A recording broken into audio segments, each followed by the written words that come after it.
Exclusive: this summer at Balmoral will be the first without Queen Elizabeth II as the royal family gathers at the Scottish castle, but not everyone is on speaking terms. Balmoral won't be the same this summer. It was, of course, the late Queen's favorite private residence, a castle set on 50,000 acres where she found happiness and peace. The royals, I am told, have mixed feelings about staying there this summer, coming up to a year after she died there. Queen Camilla is not overly keen on the drafty Scottish baronial castle and prefers the creature comforts of Burkle, the Highland home Charles inherited from the Queen Mother in 2002.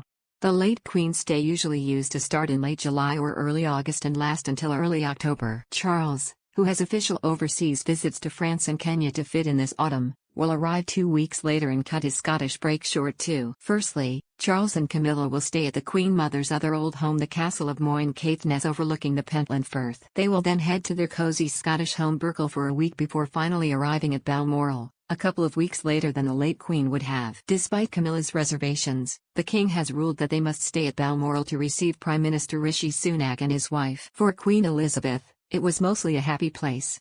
From her secret engagement to Prince Philip in 1946 to a delightful family barbecue with her husband as a chef, she adored the place. Her 4 children used to come and stay on the estate with their families over the summer months. The family is more fragmented now. Charles is the paterfamilias of the Windsor clan. He had a healthy gathering of siblings and cousins at Sandringham for Christmas, with even Andrew and Fergie on the guest list.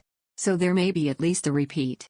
Prince William and the Princess of Wales are expected to visit the King and spend quality time with his beloved 3 grandchildren, George, Charlotte, and Louis.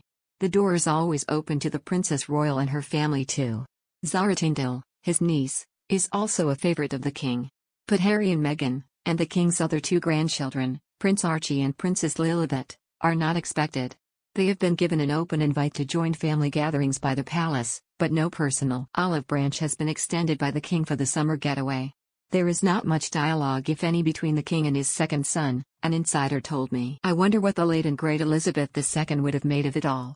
As her final evening at Balmoral drew to a close, she spoke about finding peace and pleasure in the serene Highland surroundings. She displayed her trademark wit too, playfully joking about sending her guest the Right Reverend Dr. Ian Greenshields, the then moderator of the Church of Scotland, to the Tower, because his room was in the turreted castle's tower. Perhaps if there is contact made between the King and his second son, His Majesty can save that room and try that gag for Harry.